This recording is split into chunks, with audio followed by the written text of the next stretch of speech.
Radio,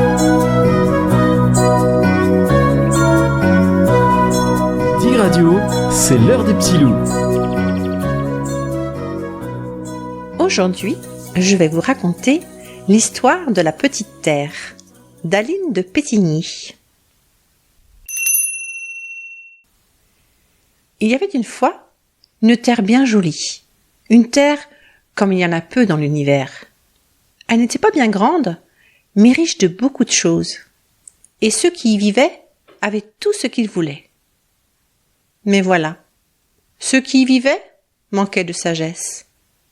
Ils vivaient vite, sans prendre le temps de goûter, de profiter. Ils ne prenaient jamais le temps d'écouter, de respirer. Pourtant, un petit moment bien tranquille, ce n'est pas grand-chose. Un petit moment pour passer le temps, c'est 3 fois rien. Et ça fait du bien. Ils avaient la triste habitude de ne penser qu'à eux.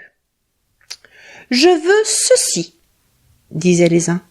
« Je veux cela », disaient les autres. Et chacun se servait sans penser à son voisin. Ils dépensaient sans compter toutes les richesses que cette petite terre avait patiemment mises de côté. Et à force de tout prendre, il ne restait presque plus rien, ni pour les uns, ni pour les autres. Il la salissait, cette jolie petite terre, sans se soucier, sans réfléchir.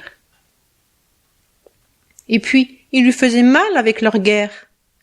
Et au bout d'un moment, sur la jolie petite terre, il y avait d'un côté ceux qui avaient beaucoup de choses, et de l'autre, ceux qui n'avaient plus grand-chose.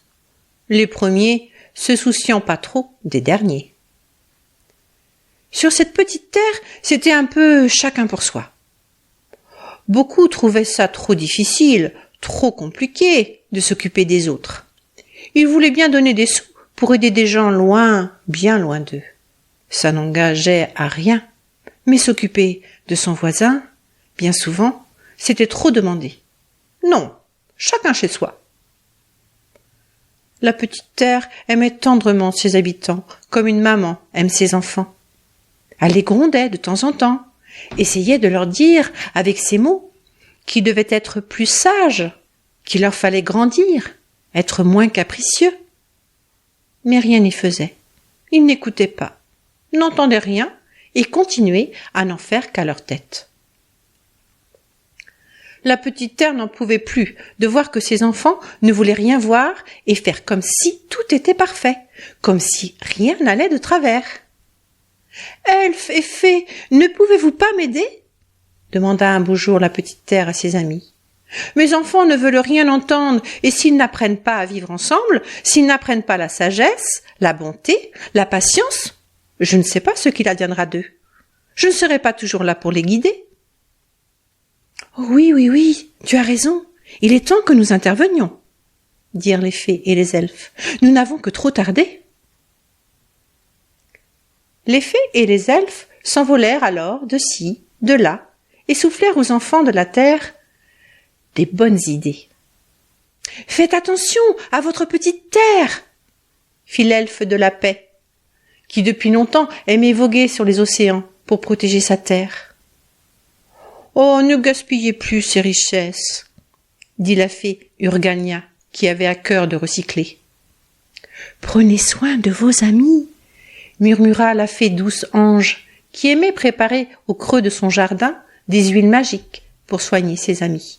« Partagez !» chuchota Lila. « Écoutez !»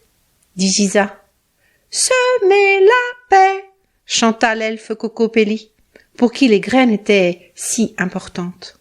« Aimez-la, aimez-vous !»